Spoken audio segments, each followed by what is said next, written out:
for years, and comrades, and different workshops and things you've been through. It just makes me continue to feel so good about being in with the group and being accepted and being part of something that is way larger than myself. So it's good to see you all back again, my old friends. And I'm glad you're safe. I'm glad you're safe, and I'm glad we all made it together. And again, thank you for joining us today. It was real special. And I hope we continue to grow. I hope this is the beginning. But I just wanted to salute some of my old friends again. It's good to see you.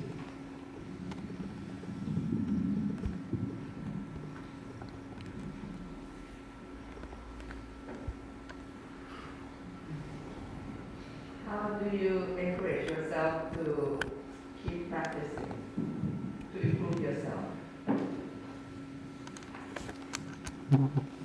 Well, the first... Yeah, could you repeat the question, please?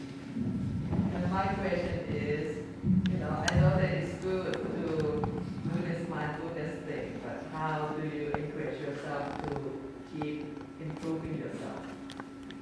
Well, some of the ways that I do is, first of all, I make it a particular practice. There's certain practice times that I put for myself, whether it be the morning or the evening. Second thing is I switch it up. I will use the rhythmic rhythmic dynamic method, like maybe for a week or so, and then go to more like a breathing. And then every once in a while we use a mantra meditation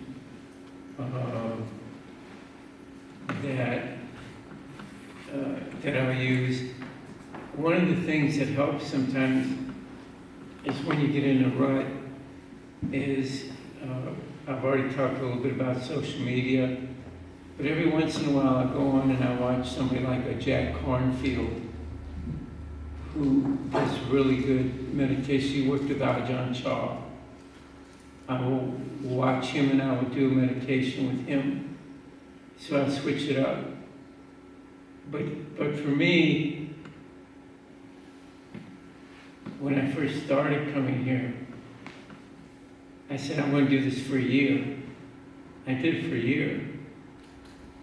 And then I said, I'm going to do it for another year. And then for another year. And here I am going on my 26th year, and I'm going, I can't stop doing this because I've been doing it now for 26 years. And I would feel so awful if I said I was successful for 26 years, and then all of a sudden I just stopped. And it just became a part of me, though. It became a part of me. The other thing, too, is that I do little experiments with myself, like every once in a while when I'm riding down the road, I'll listen to an oldies but goodies station. I'll listen to a song, and I'll remember where I was at, who I was with, what I was doing. And at that moment, I'll go into a state of mindfulness, and I realize that I'm back there. And that mini mindfulness thing helps me to remember. I count that as a meditation. So I hear another song, and I'll catch myself, again, catch yourself in the state of mindfulness. It's like, oh, so that's, all right, so I remember that. So now I'm aware that I remembered that. So I do little mini experiments, like Dr. Kongsak said, every once in a while doing this. But the real hard part sometimes gets down to, it's just a question of willpower. It's just that sometimes you get into it, I don't want to do it anymore, the heck with this. I got a million things to do, my kids are getting on my last nerve, I'm too busy, all this stuff. I start listening to that, and then again I take a step back and go, well, that's the very same thing that I've been fighting all these years, and I'm trying to get over, and I'm listening to this stuff again. So I remind myself once again, you're in a funk, just do it today, do it tomorrow. And again, for me, it's switching it up. It's not sticking with one. It's going to like a breathing. Another one that I learned while in COVID was what's called the triangle meditation, where I will think with triangle, and I will breathe up for 3 seconds. I'll hold for 3 seconds, go down triangle, hold it, and then I let go for 3 seconds. And then I do a triangle meditation. I go 3 up, hold 3, and then down 3. 3 up, hold 3, and down 3. And then if I get tired of the rectangle, I'll go to the quadrangle.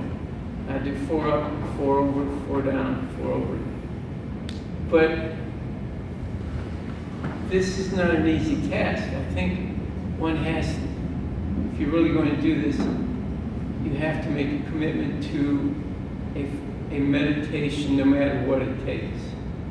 But at the same time, you got to realize that as human beings, we get bored, we get tired, we get uncertain. I think, again, when I think of some of the masters that I've learned here, we had one master, his name was Ajahn Derek, and he's since passed away. How long was he there? 5 years. About 5 years ago. He called me up one night out of the blue and he said, I want you to take me to the St. Louis Zen Center in Webster. Well, what are we going to do there? Well, I'm going to meditate over there. What do you think I'm going to do over there? I came by the temple, I picked him up, and we sat against the wall, like traditional Zen thing, and we meditated, and then I brought him back. So, if you have if you're committed to the meditation practice,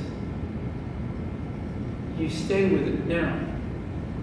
And I use the addiction term here. If you relapse and you don't do it for a week or so, you just don't say the heck with it. You say, okay, now I'm going to start again. And I'm going to try it this way. But I'm determined on a day-by-day basis to get back into it. You just don't get up. You just don't give it up. You just don't berate yourself. Because again, the key to meditation always is learning to be more gentle with ourselves. As that happens, and we're being gentle with our mind, because it's it's Buddha's highest form of compassion. You can't be compassionate with yourself. How are you going to be compassionate with other people? And when you've got this thing that's being unmerciful with you, that should create a training tool, because your friend can say something about you and hurt your feelings, but it can't do the damage that your mind will do on any given day, making you be perfectionist and miserable and going back to situations and on and on and on. It's like, if you can be compassionate with that, you can do anything. But again, I think for me, it's a question of, am I getting bored? Am I getting tired? And again, I think to myself, look, I've been doing this for so long, but let me change it up a little bit. Let me try maybe a little bit of this, or let me try a mantra meditation, or let me try that to get back to that. If you just want to do little periods of mindfulness, I think that helps too sometimes. Like if you just pick up a pen, you go, put it back down and go, okay, now I'm going to be mindful with this. I'm just going to do little acts of mindfulness today. And I think there's a big difference between making the formal meditation and just doing small acts of mindfulness when you get the time just to be mindful. Does that help? I think you can set up the mind with Itipada. You heard of that? It's the formula for success. You have to set your mind Chanta, Viriya, Chitta, Vimamsa. Chanta means you put your mind to it. Okay? And Viriya means effort. Chitta means you're always thoughtful of this practice. And Vimamsa is investigate why you lax off, why you're not doing it, why you find reason not to do it. So you can get all sorts of things back. And more importantly, everybody can do that. More importantly, even in the Buddha's time, there's a question like that. Someone came up to the Buddha and asked him, how come you're still existing? The Dharma is still existing, your teaching is still existing. How come they don't want to get enlightened? And the Buddha simply answered, different people, different mind, And some even expose to Buddhism, and the Buddha is there. They just go the other route. And he give a simile, say, you want to come to this temple, you have to take Highway 270, come up here on Lindbergh, and come and turn left here at Lindsay Lane, and you arrive there. But someone would do it. I'm driving to San I'm going somewhere else today. So they stop and they get sidelined. Okay? So you need to put your effort all into it. And the benefit of practicing this rhythmic dynamic meditation is one benefit that people who experience is that once you're good at it, it becomes automatic. It feedback. You sense it all the time. Whether you know it or not, like I talk with my hand, it feedback at me. Don't say anything lousy. So say the right thing and so on. Because it becomes automatic. It awakens your body as you aware of your body. So this, I get double benefit from it. And then it's led me to see my mind with the same awareness. And this way is one way you practice to one point, it becomes automatic. It helps you to initiate you. If you lax up, it kick in and let you continue with diligence through the 4 Itipada. Okay, thank you.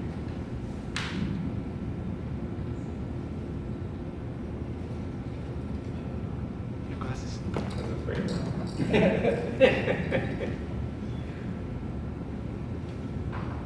So I agree with all that's been said here. But I think one thing that helps me is to remember that your meditation practice is a public service. It's not something you're just doing for self-improvement. In the Mahayana tradition, we talk about having a vow to save all beings. That sounds crazy. I mean, how can you save all beings? But so it's something to work with. And one teacher we went to a retreat with said, what you're doing with your practice, you're saving all beings. You're saving all beings from yourself. So that's what saving all beings is.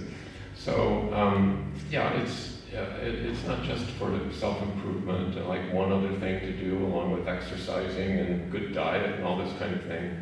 It's really a public service to take care of the mind so that the mind does less injury to self and others.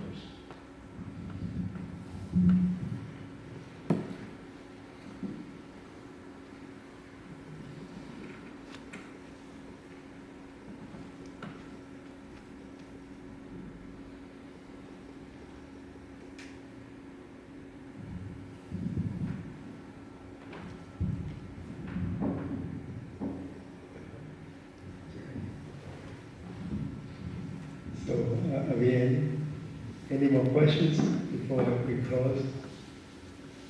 Feel free to ask anything. Again, want to reiterate, we have a meditation session tonight, 6 to 8 p.m. Will be taught by Venerable Song Sien Suchino, his disciple from Holcomb, as mentioned earlier. He was here back in the 90s, twice, and he passed away 8 years ago. But we have this disciple here that can teach us there because So after this activity, he's going to teach too, but after this activity, so there's 2 rounds today. if you want to stay, he can help you to teach and advise you, guide you a little bit. And I know some of you came a long way, may not stay until 6. So if people want to stay after this, then We may get a little break and then come back. Maybe give you 10-15 minutes break and then come back. Okay, everyone?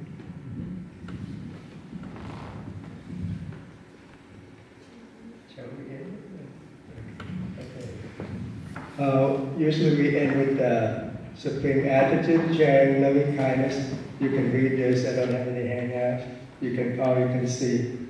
You set your mind as if you're a broadcasting station. Broadcast your goodness and loving kindness to all beings in the world, in this country, and so on, as well as yourself, so you can have good, strong foundation to continue to do good deed into the future. Let's do it together. May I be happy. May I be free from stress and pain. May I be free from animosity. May I be free from oppression. May I be free from trouble. May I look after myself with ease. May all living beings be happy. May all living beings be free from animosity. May all living beings be free from oppression. May all living beings be free from trouble. May all living beings look after themselves with ease. May all living beings be free from all stress and suffering. May all living beings not be deprived of the good fortune they have attained. All living beings are the owner of their karma, heir to their karma, born of their karma, related to their karma, and live dependently on their karma. Whatever they do, for good or for evil, through that will they fall heir. May there be every good blessing. May the Devas protect you. By the power of all the Buddhas, may you forever be well. May there be every good blessing. May the Devas protect you. By the power of all the Dharma, may you forever be well. May there be every good blessing. May the Devas protect you. By the power of all the Sangha, may you forever be well. Thank you for coming. And if you want to stay, we gather again in 10 minutes.